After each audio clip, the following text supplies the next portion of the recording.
G'day humans, welcome to the safe space for dangerous ideas. Here's a dangerous idea for you.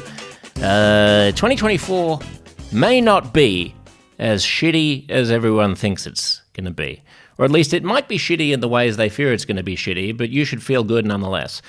I say this because many a listener has hit me up over the course of this holiday season, this southern summer here in Australia, saying, Zeps, old buddy, old pal, they says to me like that.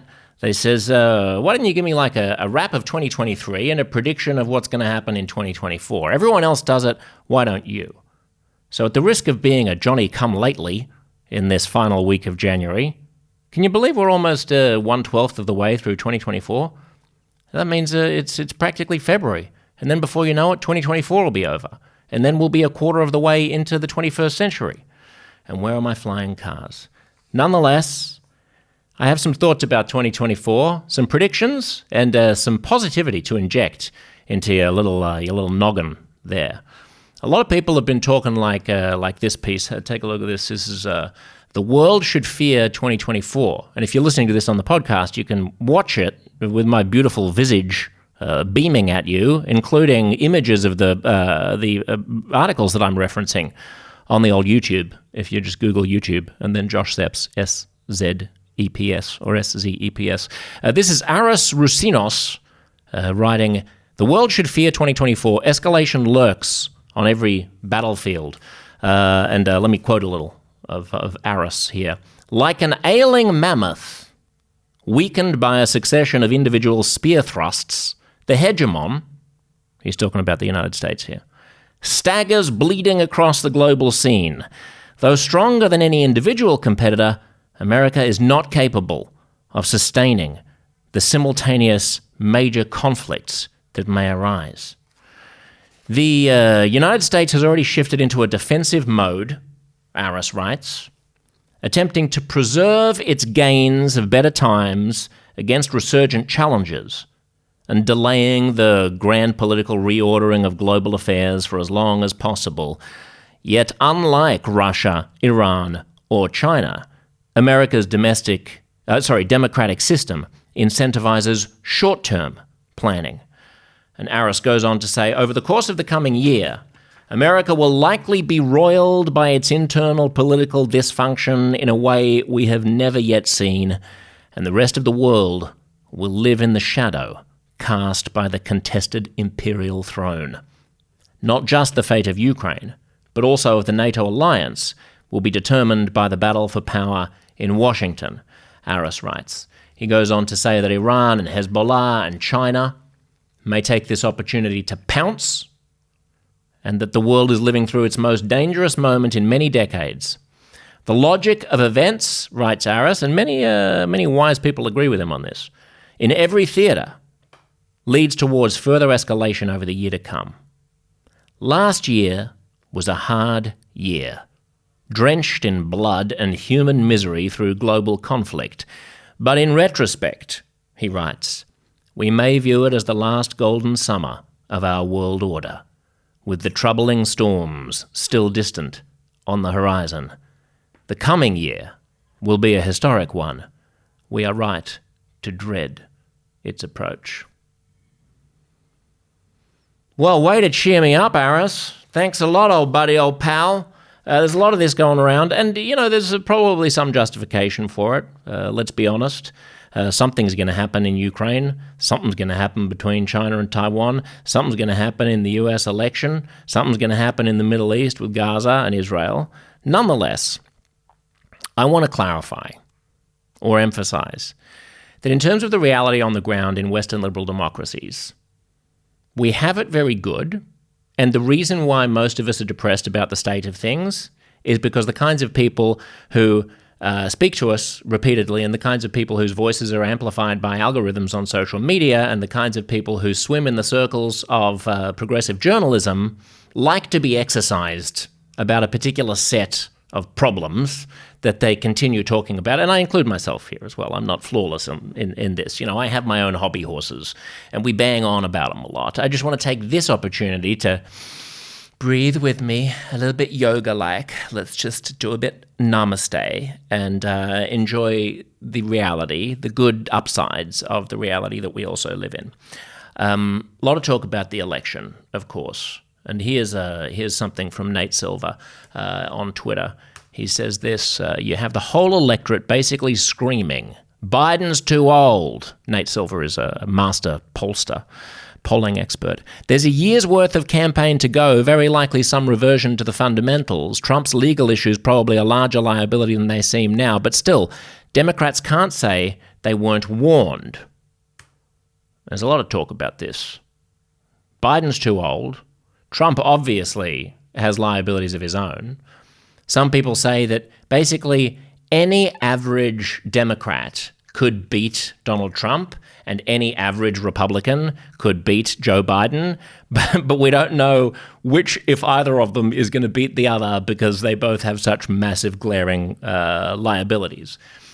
What Nate Silver is ignoring, or perhaps, I could say he doesn't know it, but of course he knows it, is that in the United States of America, there is no party political system the way that there is in a parliamentary democracy, like my homeland of Australia, or like in the UK or Canada, where a strong party decides on who its leader is going to be to take to the next electorate. I mean, in the United States, you have have primaries, presidential primaries, where stupid voters get to use the dumb tools of democracy to pick idiots.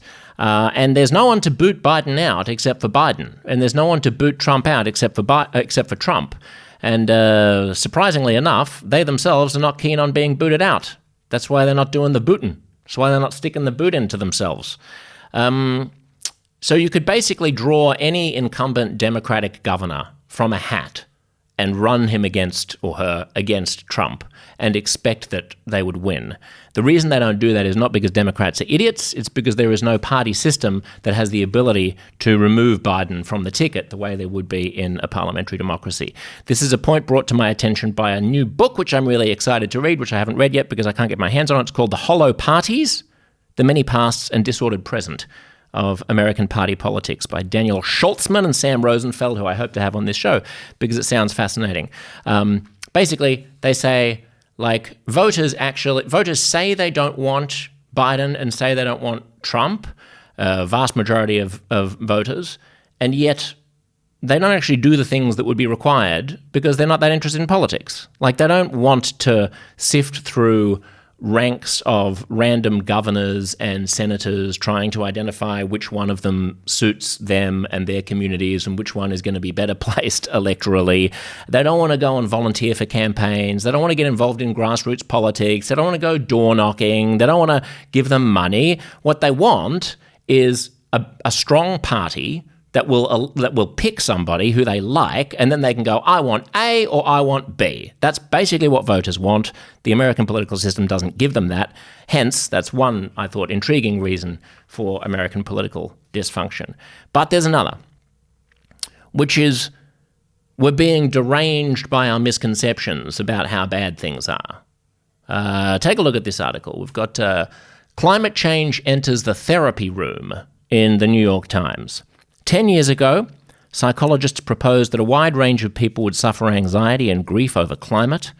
Skepticism about that idea is gone.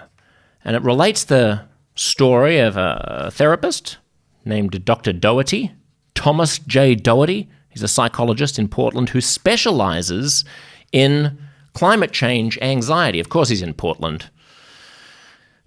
Big hello to all of my beautiful Oregonian listeners and viewers out there. Doherty says, this is the New York Times, I'm quoting, "So many people now come to him for this problem. He's built an entire practice around them. An 18-year-old student who sometimes experiences panic attacks so severe she can't get out of bed. A 69-year-old glacial geologist who is sometimes overwhelmed with sadness when he looks at his grandchildren. A man in his 50s who erupts in frustration over his friends' consumption choices, unable to tolerate their chatter about vacations in Tuscany."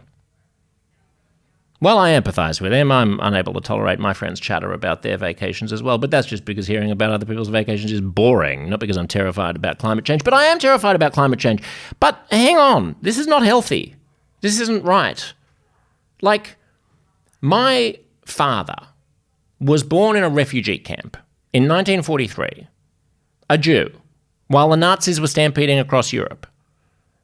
When his mother got pregnant, do you think the world looked like a good place? Do you think she could have looked around and gone like, oh my goodness, I'm going to look at my grandchildren and what kind of world are they going to be in? Of course, she was being hunted by people who wanted to exterminate her entire race. She still had kids.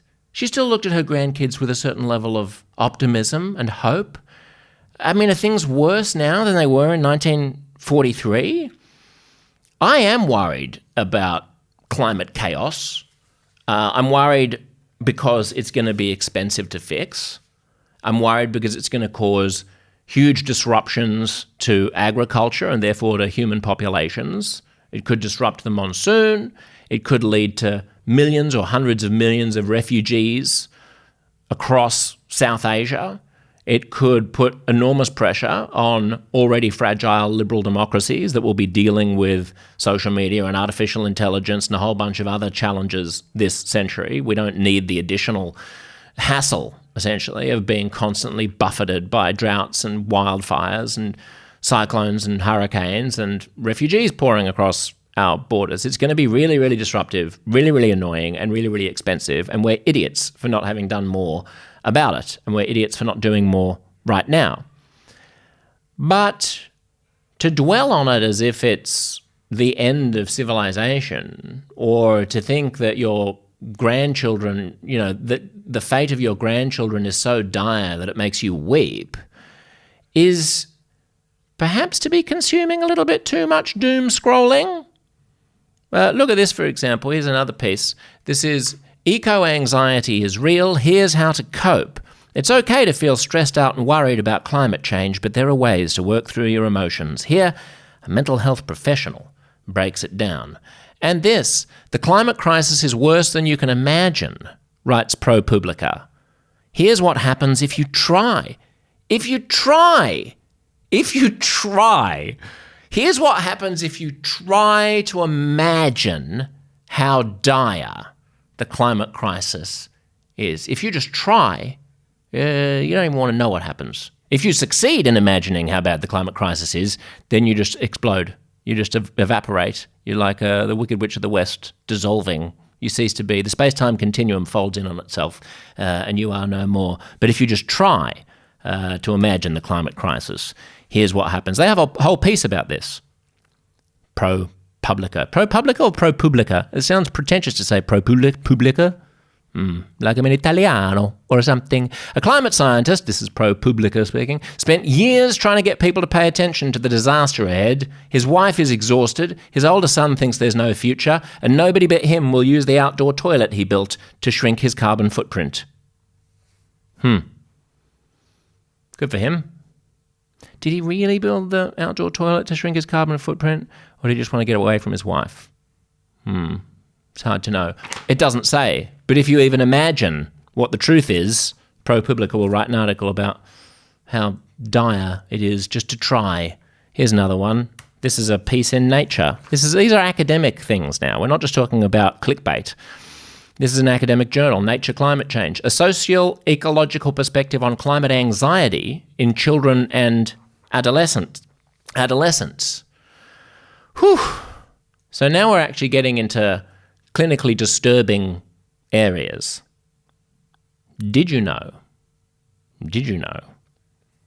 that US climate emissions have fallen to the lowest level in over 30 years? Take a look at this if you're watching the YouTubes, United States Environmental Protection Agency, EPA.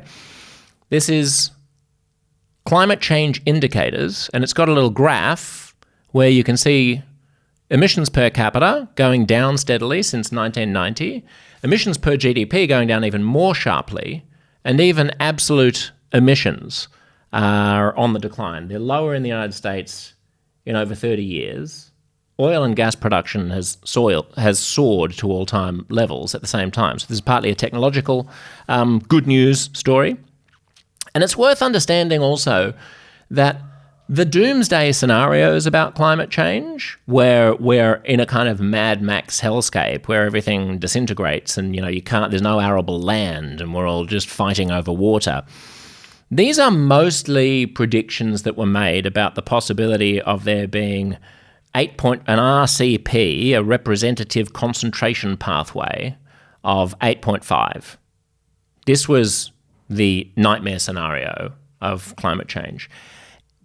You don't read a lot about the fact that that eventuality is now incredibly unlikely. Thanks to the falling cost of solar power, improvements in lithium-ion batteries, surging sales of electric vehicles, closures of coal plants under economic pressure from cheap natural gas, which is not perfect, but a lot better. We could be doing more. We could be investing in nuclear power. Oh my goodness, he said nuclear power. That's not very good if you're a greenie. It should be. It should be on the table. But we don't hear a lot about the fact that, A, the worst case scenarios for climate change are becoming so improbable that we seem to have dodged the bullet on those.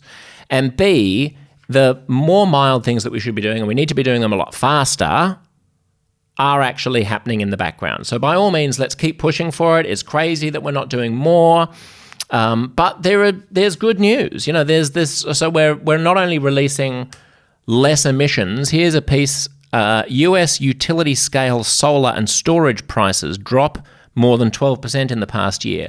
Why didn't you see this article? Why didn't you see this article? I bet you didn't see that the installed cost of solar photovoltaic and battery storage systems continued to drop, and that utility-scale solar systems are 12.3% down in cost. This is a new report from the National Renewable Energy Lab.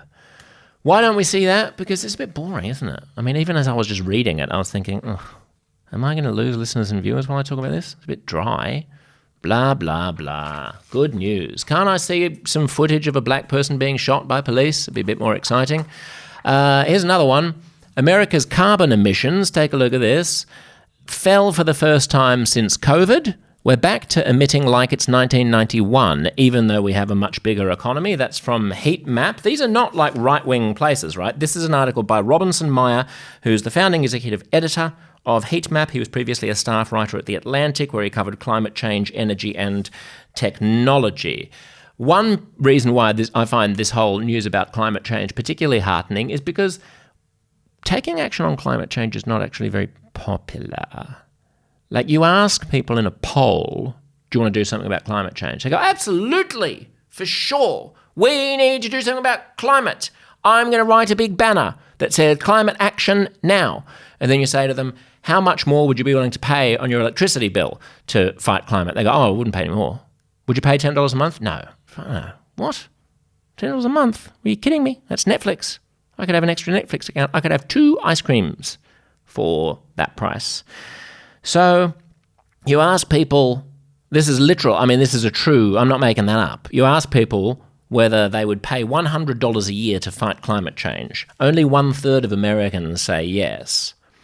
That's when you say, would you be willing to pay $10 a month more in electricity bills to fight climate change? Most people say no. And the problem with that is not just that people are stingy. They're not, because they're willing to spend money on all kinds of things. The problem is that it gives you an understanding of just how shallow people's commitment to climate change, at least in America, is. They'll say they want to do something about it because who wouldn't? It's like asking them, well, do you like kittens? Do you want to do good things for kittens? Of course I do. Do you want to spend $10 a month on kittens? Fuck no. Let the kittens starve. Let them get taken by eagles. They're just kittens.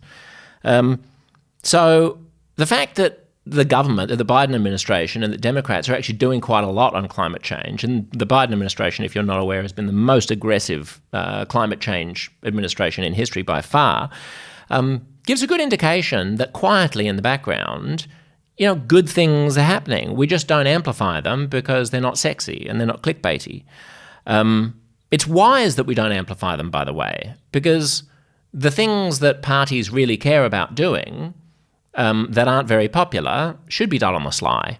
It's a little bit like Republicans cutting taxes for rich people. You don't hear them talk about it much because it's wildly unpopular. But at every opportunity they can, they cut taxes for rich people. Similarly, if you're a Democrat, if you're on the left and you really want to do something about climate change, you should just do stuff about climate change and don't talk about it terribly much because it's not very popular. Another good news story that I wanted to bring to your attention for 2024, and this is good news from a partisan perspective because I want to give credit to the Biden administration where people don't seem to be giving it credit in this American election year, is there are all kinds of things that have been done with Medicare in America that I'm not sure you know about.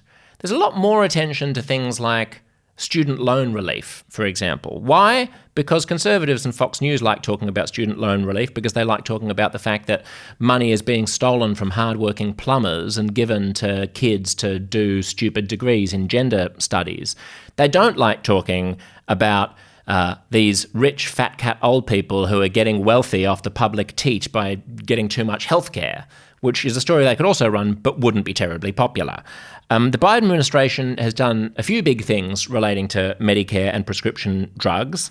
They've negotiated down the price of 10 big prescription drugs. This is all part of the Inflation Reduction Act, by the way.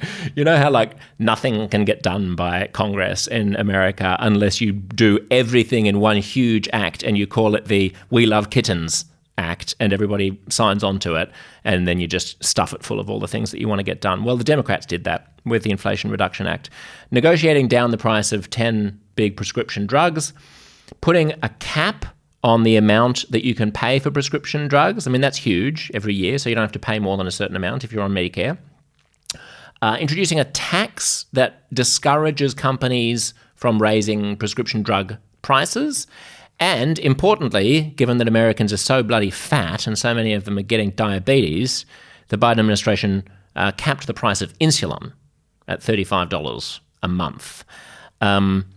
They've also undertaken these student loan forgiveness initiatives, which you hear a lot more about, partly because, as I said, Fox News and the conservatives like talking about them because they can demonize them, but also partly because the chattering classes like me, the sort of general lefty, journo, kind of a little bit woke journalism people love talking about student loan debt because they have student loan debt and they're not old people on Medicare.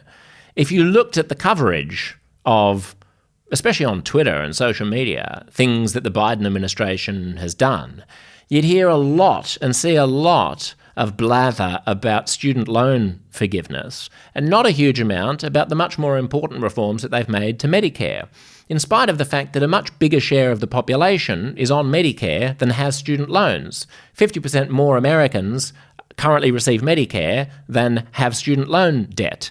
Not to mention the fact that 100% of Americans who survive into old age will be on Medicare, whereas only a fraction of people will ever have student loan debt. So this is just one phenomenon, one way of looking at the phenomenon of the way that things land for you because of what you see on social media and what you see online is filtered, of course, through the prism of the biases of the people who are doing the reporting.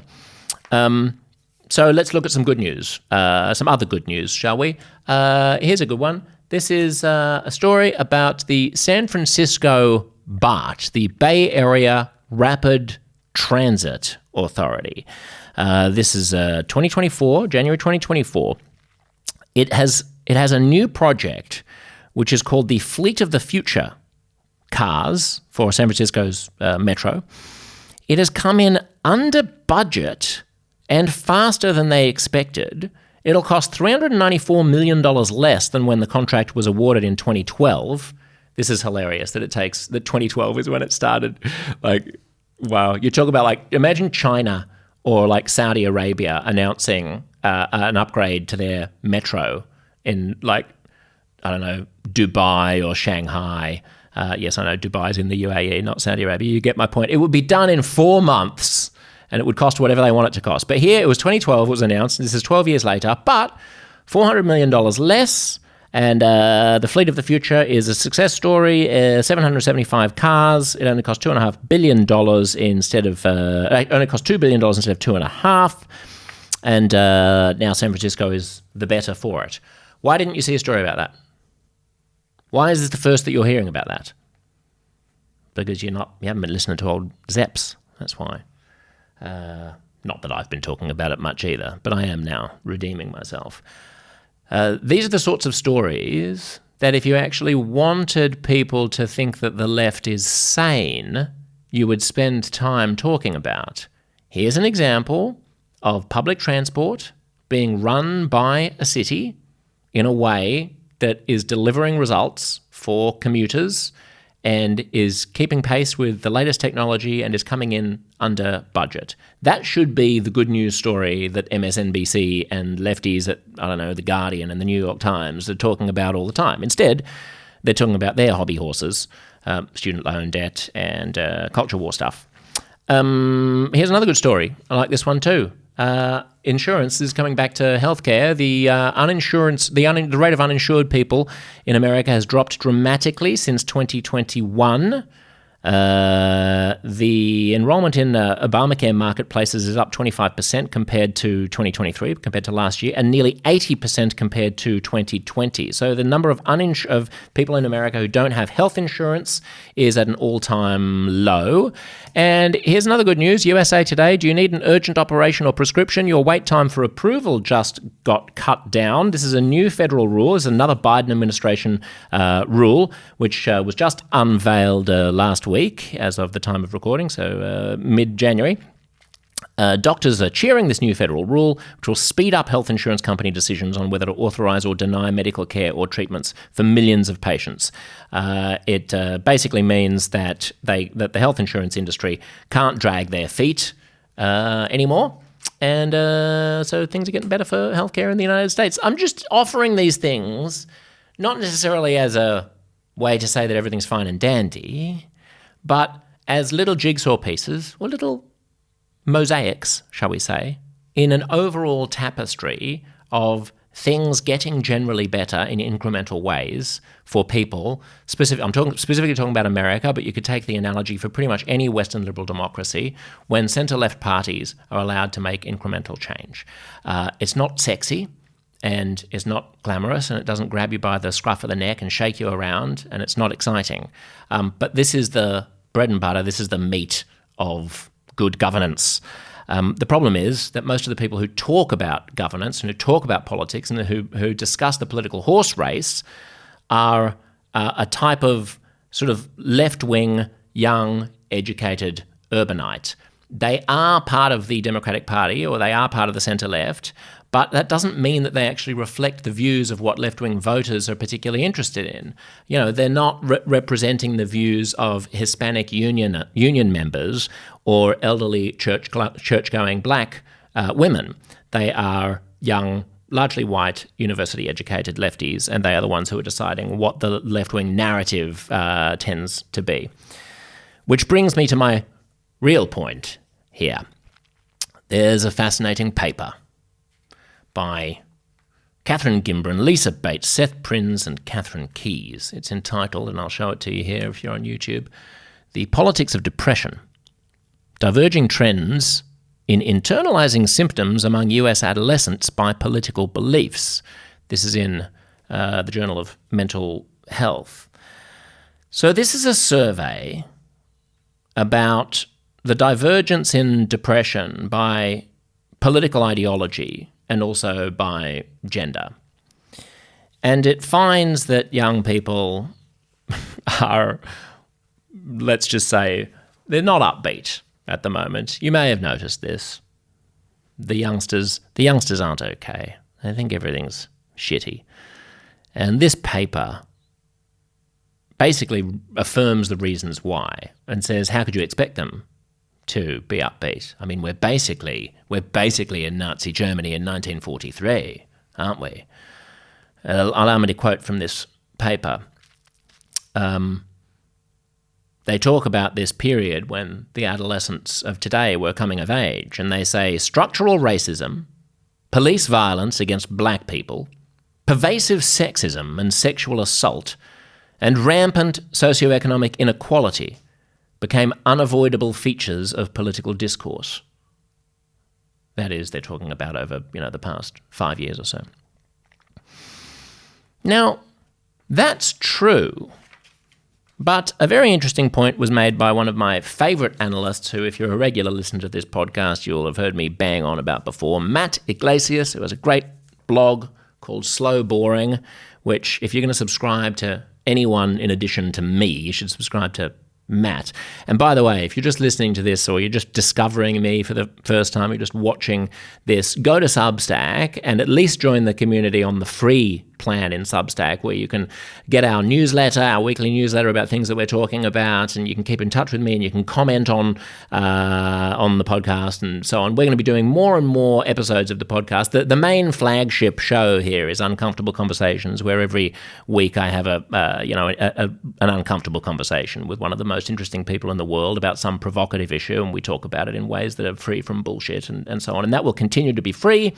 And you can just subscribe to the podcast for that. But now that I have more time on my hands and I'm making this my full-time career, you will also be getting at least one, if not two, additional pieces of content, which will be sort of chats and banters with interesting people and celebrities about the week's news, kind of a panel show, and then I'll have things like this, which I'll just call our Just Josh segments, where I'm trying to analyze something for you in hopefully a useful way, or maybe showing the ways in which the media is having conversations wrong, and the way in which through my Uncomfortable Conversations prism, I believe we should be having conversations in a more constructive and more empathetic and more optimistic and truer, more constructive way. So for all of that stuff, go to substack.uncomfortableconversations.com, or is it the other way around? It's one of those things. Just Google Uncomfortable Conversations Substack, and also for, I think it's $5.99 or is it $6.99 US a month, you will get all of that audio. You'll get your own private feed, which will give you absolutely everything that we release. Otherwise, some of those things will be behind a paywall if you subscribe to the free thing. But either way, subscribe, and you'll get lots and lots of great free stuff. And you won't just be getting stuff for yourself. I should also add that you are making a vote, essentially, for independent media. For those of you who aren't familiar with my career, I've just left the public broadcaster, the ABC, where I had a daily 3-hour talk radio show, and just felt like I was too spicy for that place, and there were conversations that I couldn't have there that I want to be able to have, and there was no financial reason to not be doing this independently. But that financial ability for me to operate independently is contingent on and dependent on you good people bothering to get out your phone and go to Substack and click on the subscribe button and throw some production money our way. I promise I'm not going to spend it on hookers and blow and free trips to Rio. It will be reinvested back into this operation, and you can consider it something of a vote. I just sort of have, for me, I have a pool of money that I put aside. It might only be, maybe it's $50 or $80 a month. It's something like what you used to pay for a cable television subscription.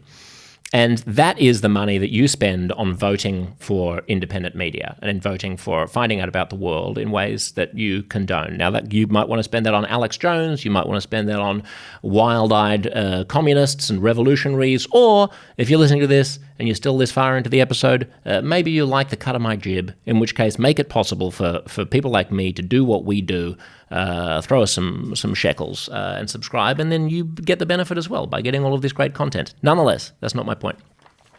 Although that was a lovely and self-serving and circuitous diversion, I must say.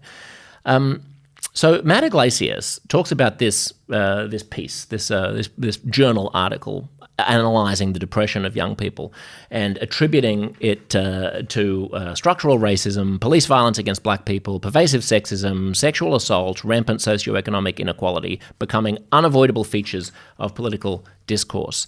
And Matt says that sounds to him less like a causal explanation of why progressive teens are more depressed than it does like listening to a depressed liberal give an account of recent American politics.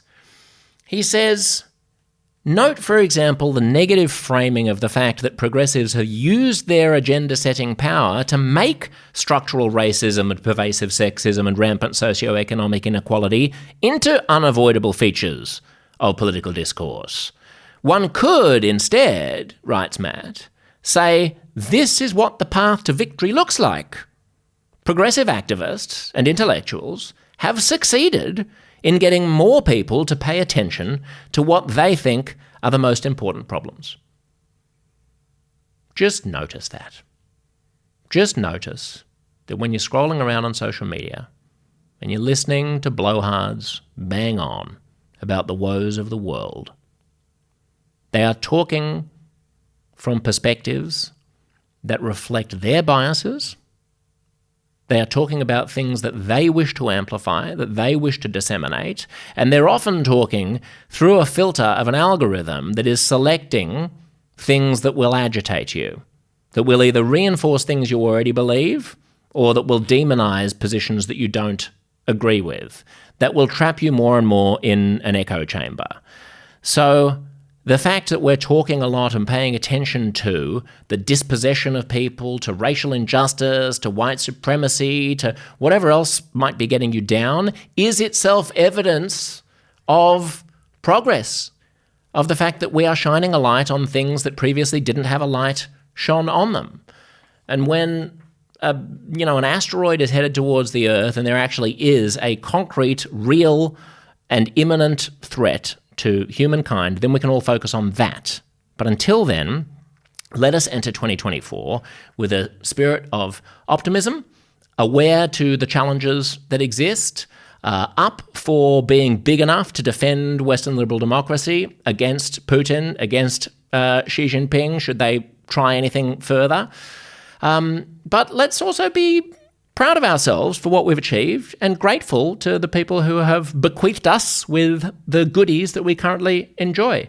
So I'm going into 2024 excited for myself, excited for my family, full of gratitude to the people around me, full of gratitude to you for allowing me this exploration, and I invite you to do the same. For all of its faults, it is still a beautiful world.